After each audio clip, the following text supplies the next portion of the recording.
Online business start करना चाहते हैं लेकिन आपको समझ नहीं आ रहा कि कहाँ से स्टार्ट करूं, और आप जीएसटी भी बनवाना चाहते हैं लेकिन पता नहीं कि कौन कौन से डॉक्यूमेंट चाहिए।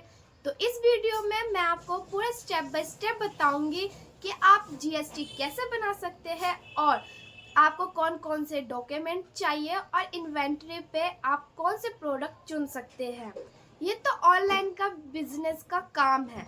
अगर आप चाहते हैं इससे भी और ज़्यादा अर्निंग करनी है तो आप ऑनलाइन भी कर सकते हैं और जो जॉब करते हैं वहाँ से भी आप अर्निंग कर सकते हैं। लेकिन कैसे आपको समझ नहीं आ रहा तो इस वीडियो में मैं आपको स्टेप बाय स्टेप बताऊंगी, तो मेरे वीडियो में बने रहिए। और मेरा नाम उजाला है और मेरे ब्लॉग में आप सबका स्वागत है। अगर आप न्यू सेलर हो या सेलर बनना चाहते हो तो ये वीडियो आपके लिए है। आप कहीं जाइए मत, इसी वीडियो में आपको समझ आ जाएगा कि कैसे मैं ऑनलाइन बिजनेस स्टार्ट कर सकता हूँ। और ये इस वीडियो में आपको सिर्फ सीखने को ही मिलेगा। चलिए मेरे वीडियो में मैं आपको बताती हूँ कि कैसे आप ऑनलाइन बिजनेस स्टार्ट कर सकते हैं। इसमें मैं आपको बहुत आसान तरीके से बताऊंगी कि जीएसटी कैसे अप्लाई कर सकते हो। तो चलिए आइए मैं बताती हूँ। आपको दिख रहा होगा शीट है एक, मैंने आपके लिए एकदम एक सिंपल तरीके से निकाली हूँ और सब इसमें मेंशन है, लेकिन फिर भी मैं आपको बता देती हूँ कि जीएसटी बनवाने के लिए कौन से डॉक्यूमेंट चाहिए। तो आप देख सकते हैं उसके ऊपर लिखा हुआ है document required for GST registration. जब आप जीएसटी बनवाने जाते हैं तो कौन से डॉक्यूमेंट चाहिए। तो सबसे पहले आपका पैन कार्ड, दूसरे नंबर पे आधार कार्ड चाहिए आपको, और तीसरा पासपोर्ट साइज फ़ोटो, और नेम ऑफ द फर्म। इसका मतलब ये होता है कि ब्रांड है ये एक तरीके से, कि आप अपना कोई सा भी एक ब्रांड रख सकते हो। जैसे मैं आपको एग्जांपल दे के बताती हूँ, जैसे मैंने मानो कि मैं एक ब्रांड है तो मैंने उजाला स्टोर रख लिया या उजाला प्रोडक्ट या कोई सा भी ब्रांड रख लिया एक तरीका। तो आप डिसाइड कर लेना कि आपको कौन सा ब्रांड रखना है। अपने नाम पे भी रख सकते हो या कोई सा भी न्यू यूनिक ब्रांड बना सकते हो। इलेक्ट्रिसिटी बिल, फिर उसके बाद प्रॉपर्टी टैक्स रिसिप्ट। ये अगर आपके पास नहीं होगा तो आप एनओसी दे सकते हो, उसमें सब मेंशन रहता है कि आप कहाँ से काम स्टार्ट करना चाहते हो, बस आपको साइन करने होते हैं। और उसके बाद फोटोग्राफ ऑफ बिजनेस प्लेस। अगर आप कहीं से भी स्टार्ट कर रहे हो बिजनेस तो वहाँ की फ़ोटो भेजनी पड़ेगी। जैसे मैंने घर से काम स्टार्ट किया है तो मैंने घर की फ़ोटो भेजी और मेन गेट की फ़ोटो भेजी और खड़े होके भी मैंने अपनी फ़ोटो भेजी थी। आइटम ऑफ डीलिंग, ये बहुत लास्ट पॉइंट है। इसका मतलब ये है कि आप कौन सा सामान बेचना चाहते हो अपने बिजनेस के लिए। एक तरीके से कैटेगरी हो गया कि कौन सा कैटेगरी चुनना चाहते हो। जैसे मैंने किचन आइटम चुना है। जैसे आप कोई सा भी बिजनेस स्टार्ट कर रहे हो तो आपको कैटेगरी चुननी है और सीए को बताना है पूरा फुल। आपको सीए को बताना पड़ेगा कौन सा प्रोडक्ट आपने चुना है, उसी हिसाब से आपका जीएसटी बन के तैयार होगा। तो आप देख सकते हैं नीचे, आप देखिए ये सब डॉक्यूमेंट की आपको ज़रूरत है। अगर इनमें से एक भी डॉक्यूमेंट नहीं हुआ आपके पास तो आपकी जीएसटी नहीं बन पाएगी। तो ये सब देखिए कि आपके पास डॉक्यूमेंट है। तो जो मैंने ये बताया है ये सब डॉक्यूमेंट होना बहुत इम्पॉर्टेंट है। अगर आप चाहते हैं स्क्रीनशॉट लेना तो आप ले सकते हैं। अगर आप बिज़नेस स्टार्ट करना चाहते हैं तो ये सब डॉक्यूमेंट आपके पास होनी ज़रूरी है। तो ये जब मैंने बिज़नेस स्टार्ट किया था तो सबसे पहले मैंने जीएसटी बनाई। जीएसटी मैंने सीए से बनवाई।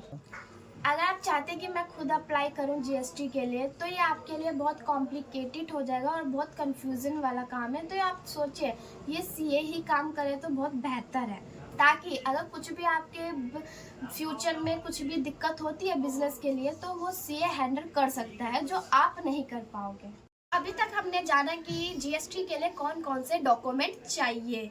तो आपको मैं रिमाइंड करवा देती हूँ कि कौन कौन से चाहिए। अगर इनमें से आपके पास एक भी डॉक्यूमेंट नहीं होगी तो बहुत बड़ी मुश्किल हो सकती है। लेकिन अगर कोई सी भी कंफ्यूजन है इनमें से तो आप कमेंट करके ज़रूर बताइए, हम आपका कंफ्यूजन दूर कर देंगे। अब चलते हैं नेक्स्ट स्टेप पे। इसके बाद हमें क्या करना चाहिए। तो जीएसटी डॉक्यूमेंट देने के बाद आपको सीए को देना पड़ेगा। जो जो डॉक्यूमेंट मैंने बताया है वो सब इकट्ठा करके आपको सीए के पास देना पड़ेगा। सीए वो इन्फॉर्मेशन देख के और आपका जीएसटी रजिस्ट्रेशन कर देगा। ठीक है, फिर आपसे पूछते हो कि सीए का काम क्या होता है, सीए क्या क्या काम करता है, तो चलिए मैं आपको बताती हूँ। सबसे पहले तो सीए आपका जीएसटी अप्लाई करेगा। सीए सबसे पहले आपका जीएसटी अप्लाई करेगा, फिर उसके बाद जो लीगल सपोर्ट भी करेगा। अगर कुछ भी दिक्कतें आती है बिजनेस में तो वो आपकी पूरी तरह से सपोर्ट करेगा।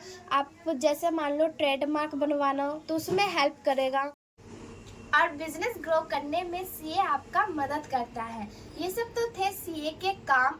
इसके बाद 1 महीने के अंदर आपका जीएसटी बन के आ जाता है। मेरा तो जीएसटी 1 महीने में बन के आ गया था, लेकिन आप कमेंट करके बताना कि आपका कब आया है। मोस्ट इम्पोर्टेंट काम कि आपको प्लेटफॉर्म कौन सा चुनना होता है। आप जीएसटी बनाने के लिए तो तैयार है, लेकिन प्लेटफॉर्म भी तो आपको चुनना होगा।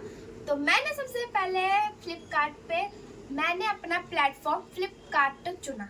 ये तो था कि मैंने कौन से प्लेटफॉर्म पे काम किया, लेकिन अगर आप जानना चाहते हैं कि आप कौन कौन से प्लेटफॉर्म पे काम कर सकते हैं तो चलिए मैं आपको बताती हूँ। आइए यहाँ पे, तो आप देख सकते हैं कितने सारे ई कॉमर्स के प्लेटफॉर्म हैं। आप इन सब पे काम कर सकते हैं, लेकिन सबसे बेस्ट अमेज़ोन पे है। अगर आप अमेज़ोन स्टार्ट करना चाहते हैं तो बहुत बढ़िया बात है, लेकिन बहुत सारे लोग अमेज़ोन स्टार्ट नहीं करते। सबसे पहले मीशो या फ्लिपकार्ट स्टार्ट करते हैं। तो मैंने भी फ्लिपकार्ट पे ही अपना अकाउंट बनाया था सबसे पहले, फिर मीशो पे, उसके बाद अमेज़ोन पे। तो मैं अब इन तीनों पे काम करती हूँ। अगर आप चाहें तो आप भी काम कर सकते हैं। मिंत्रा, जियो मार्ट पे भी आप अपना अकाउंट बना सकते हो। ये तो थे 6 अकाउंट जिस पे आप काम कर सकते हो। अब आते हैं वेबसाइट पे कि अगर आप चाहते हैं कि अपना वेबसाइट हो और प्रोडक्ट सेल करें तो आप शॉपिफाई या वूकॉमर्स पे सेल कर सकते हैं। तो आइए मैं आपको दिखाती हूँ। ये रहा शॉपिफाई ऑन वेबसाइट और ये रहा वूकॉमर्स वेबसाइट। इन दोनों में से कोई एक वेबसाइट पे आप अपना सामान बेच सकते हैं। मैं आपको एक बार रिमाइंड करवा देती हूँ कि आपको कौन से प्लेटफॉर्म पे काम करना चाहिए। तो आइए बताती हूँ। अमेज़ॉन, फ्लिपकार्ट, मीशो, मिंत्रा, जियो या जियो मार्ट, ये अपना खुद का वेबसाइट भी बना सकते हैं, जैसे शॉपिफाई या वूकॉमर्स वेबसाइट। ये तो थे प्लेटफॉर्म। अगर आप चाहते हैं इनमें से कोई सा भी प्लेटफॉर्म चुन के काम करना तो आप कर सकते हैं। आज के लिए बस इतना ही। Bye bye.